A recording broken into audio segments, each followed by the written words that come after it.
The 1980s handed us a golden era of raunchy comedies that said screw it to good taste and dived headfirst into pure chaos. Studios cranked out safe family fare, while these 8 films threw bachelor parties that destroyed hotels, spring break competitions that scandalized entire towns, and plots so wild the censors needed therapy afterward. Moral panic erupted, careers hung in the balance, and cult status was basically guaranteed.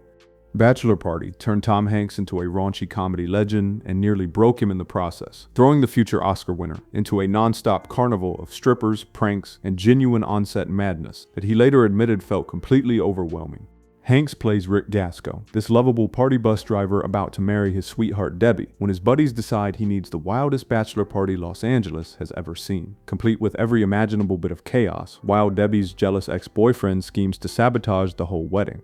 This was Hanks' first major movie after television work, and the studio was banking hard that his everyman charm could carry a film packed with off-color jokes and physical comedy way beyond anything he'd attempted before. The shoot became this high-energy nightmare, where Hanks found himself improvising constantly because scenes kept spiraling into unpredictable chaos, with cast members pulling actual pranks between takes, including hiding costumes, swapping props, and one infamous incident where a live animal got loose during filming and the genuine panic made it into the final cut. Hanks later confessed, feeling stunned throughout production, barely keeping up with the frenetic energy, while the director kept pushing him into more physical gags than he'd ever done, and some of his fellow actors joked that his shell-shocked expression wasn't acting at all, but genuine bewilderment. Parents groups and local politicians exploded after early screenings, protesting that the film encouraged terrible behavior among youth with its casual approach to partying and sex, leading some theaters to refuse screenings after community pressure, while overseas markets hacked scenes to comply with stricter censorship boards. Despite the controversy, or maybe because of it, Bachelor Party became this cult sensation that cemented Hanks as an actor who could navigate adult comedy without seeming sleazy, launching countless imitators in the party comedy genre, while forever grateful he survived Hollywood's wildest crash course in ensemble mayhem. The Sure Thing threw 19-year-old John Cusack into his first romantic comedy lead and turned a cross-country road trip into an emotional boot camp that shaped his entire acting career. John plays Walter Gibson, the sarcastic college student desperate to escape campus stress by driving to California, where a sure thing girl supposedly waits for him, except he gets stuck carpooling with Allison Bradbury, this uptight rule-following student played by Daphne Zuniga, and their clashing personalities turn every mile into disaster until genuine feelings start creeping through the banter. Rob Reiner was betting everything that Cusack's natural wit could carry a thoughtful coming-of-age story disguised as a raunchy comedy, essentially gambling that audiences wanted something smarter than the typical teen sex romp.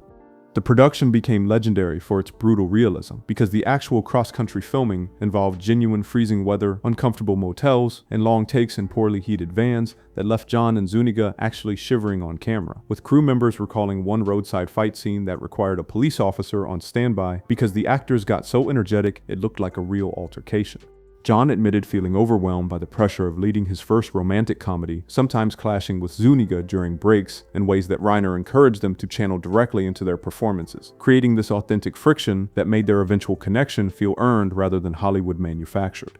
The controversy hit when early screenings drew angry reactions from parents worried about the film's frank discussion of teenage lust and drinking, with certain schools discouraging students from attending, and TV edits later trimming suggestive dialogue to make it more family-friendly.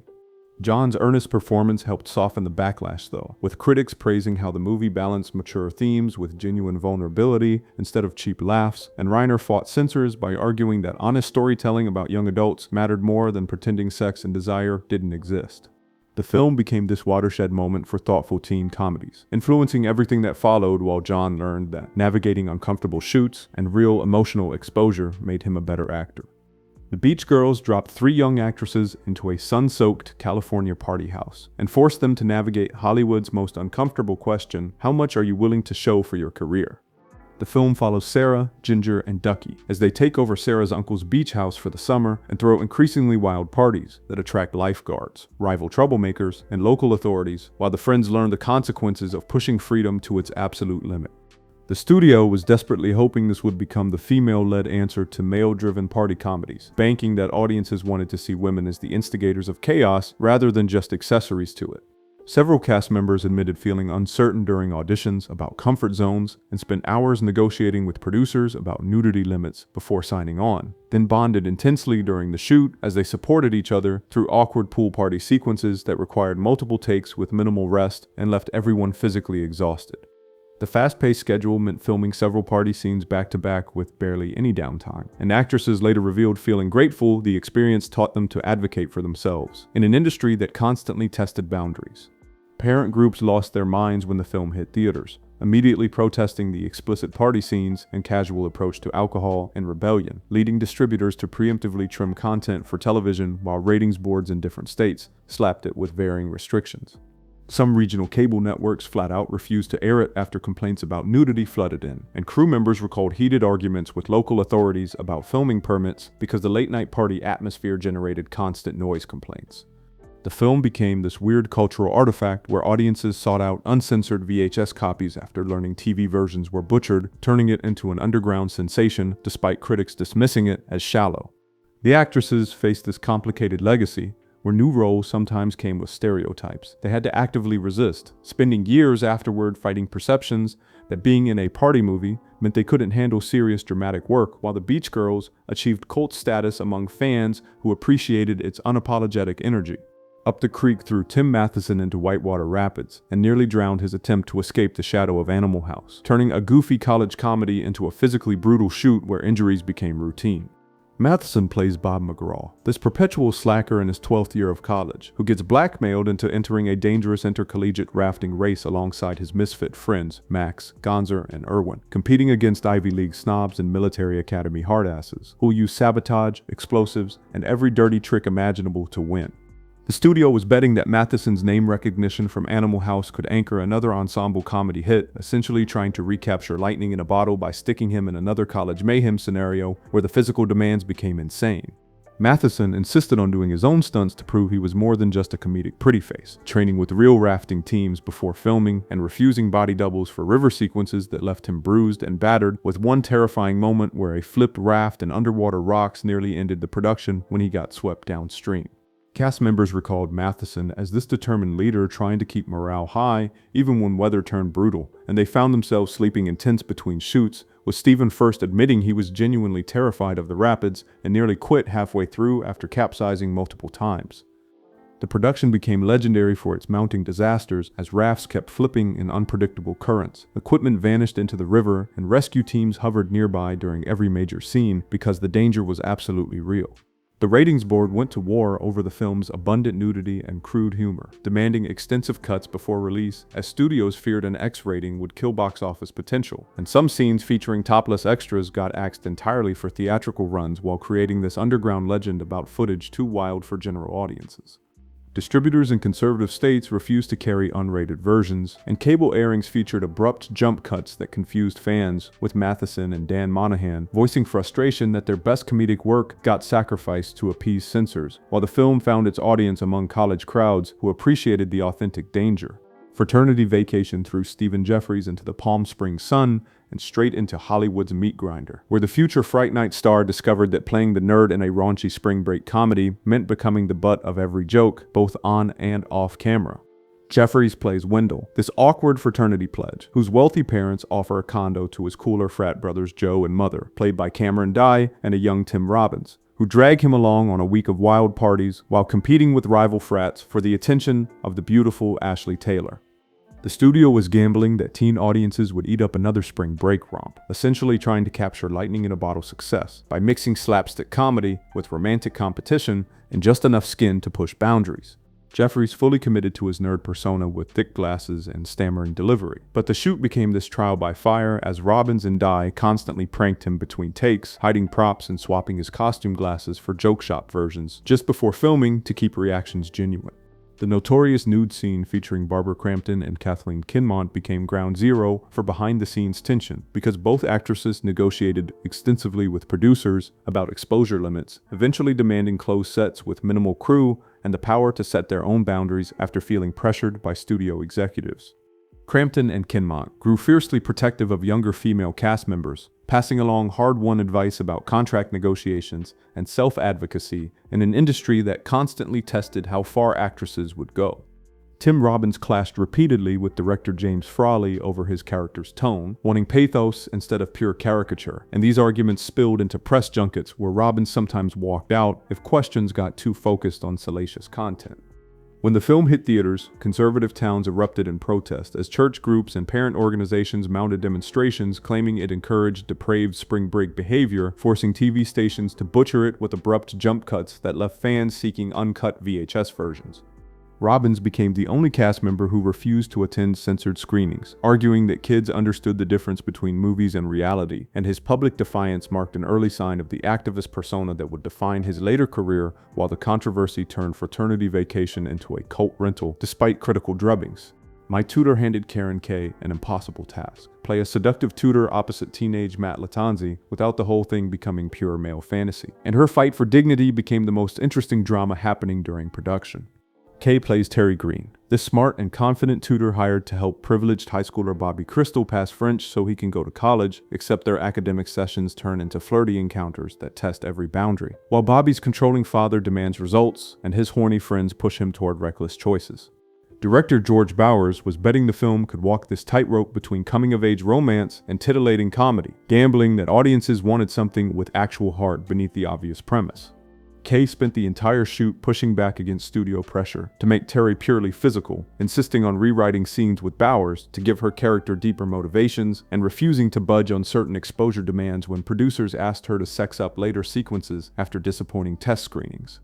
Her relationship with Latanzi became the supportive partnership born from shared discomfort, as both felt objectified by the script's tone and leaned on each other emotionally between takes, with Latanzi confessing his insular upbringing left him unprepared for Hollywood's party atmosphere and the pressure to live up to his father's career expectations. Latanzi would sit up late rehearsing obsessively, worried he'd botch comedy scenes, and crew members recalled his earnest anxiety mirroring Bobby's on-screen nervousness in ways that gave the film unexpected emotional depth. The ratings battle turned vicious as critics and parental groups attacked the film's depiction of romance between a tutor and her teenage student, with organizations like the American Family Association calling for boycotts and demanding the MPAA raise its rating. Local television stations refused to run advertisements in cable versions, eliminated entire scenes depicting sexual tension, leaving Kay and Latanzi frustrated that their best work got sacrificed to appease moral panic. Some schools issued warnings to parents about letting kids watch it, and the VHS release carried warning stickers in conservative regions, turning the film into forbidden fruit that teenagers sought out specifically because authority figures condemned it, while My Tutor eventually became a cult classic for confronting uncomfortable territory that most comedies avoided. Malibu Bikini Shop gave Bruce Greenwood his first taste of Hollywood by throwing him into a cheap sex comedy he'd later joke about for decades, turning what should have been a forgettable paycheck into a masterclass in surviving B-movie chaos with your dignity barely intact. Greenwood plays Todd, the fun-loving brother who inherits a failing Malibu Bikini Shop alongside his uptight sibling Alan, and while Alan wants to sell and return to his wealthy fiancée in Chicago, Todd sees an opportunity to throw parties and turn the business into a success story powered by their savvy female employees, Ronnie, Kathy, and Cindy. The studio was desperately hoping to capture some of that spring break comedy magic on an absolute shoestring budget, basically betting that bikinis plus beach plus Greenwood's charismatic energy could somehow compensate for a script that barely existed and production values held together with duct tape.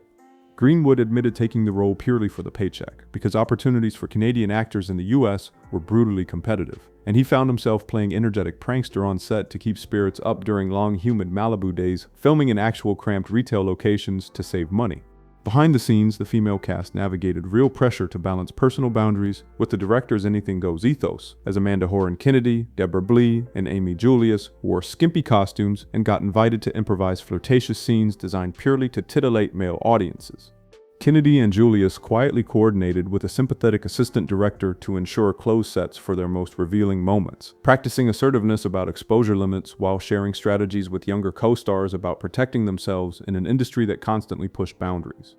The film became a flashpoint for TV censorship when it premiered on late-night cable, with stations cutting nudity and sexual innuendo to pass broadcast guidelines, while some regional affiliates refused to air it altogether, claiming the bikini focus corrupted youth. This triggered an unexpected surge in VHS rentals, as teenagers hunted for the uncensored version, turning a forgotten comedy into forbidden fruit that generated more buzz after being banned than during its theatrical run. Wechter later joked that cutting bikini scenes made them legendary, and Greenwood acknowledged the irony that his most embarrassing early role became a cult curiosity, while the cast learned valuable lessons about navigating Hollywood's exploitation machine. Night Shift launched Michael Keaton into stardom by letting him play the most manic character ever committed to film, turning a morgue into the headquarters for an illegal business venture, while Henry Winkler watched his own career get hijacked by his co-star's unstoppable energy. Keaton plays Bill Blazkowski, this fast-talking schemer full of harebrained ideas who gets assigned to the night shift alongside Chuck Lumley, Winkler's neurotically cautious morgue attendant, and together they help a group of prostitutes led by Shelley Long's vulnerable Belinda run their business from the safety of the morgue after her pimp's murder leaves them without protection. Director Ron Howard was betting everything that Keaton's television charisma could translate to feature films, essentially gambling that audiences would embrace a comedy mixing Wall Street analytics with literal death and sex work, if the performances stayed grounded enough to sell the absurd premise. Keaton became legendary on set for his improvisational brilliance, constantly rewriting lines and riffing off Winkler with such manic energy that crew members struggled to keep night shoots on track, while his tireless enthusiasm sometimes wore everyone down, but electrified every scene he touched. Shelley Long accepted the role at a career crossroads, desperate to break free from Cheers typecasting, but found the emotional demands of playing a prostitute absolutely draining as she spent weeks researching real sex workers to bring empathy and authenticity to a role that risked being played purely for laughs. Warner Bros. Panicked about the subject matter long before release, worried that mixing comedy with prostitution would trigger moral outrage, and early test audiences produced split reactions, with some viewers denouncing it as filthy and demanding extensive edits. The studio forced scenes to be trimmed as dialogue got softened, explicit references vanished, and background jokes disappeared entirely to secure a rating that wouldn't kill the film commercially, while Howard fought for creative latitude by citing intentional satire. Cable and network broadcasts in following years got heavily edited with entire sequences missing, frustrating cast members who felt their best work vanished to appease censors, while some critics decried the film as corrupting, despite its genuine warmth. Night Shift won over audiences anyway by proving Howard and Keaton could blend subversive ideas with authentic comic heart, launching Keaton toward Mr. Mom and eventually Batman, while establishing that taking risks on uncomfortable subject matter could pay off if filmmakers refused to let moral panic dictate creative choices.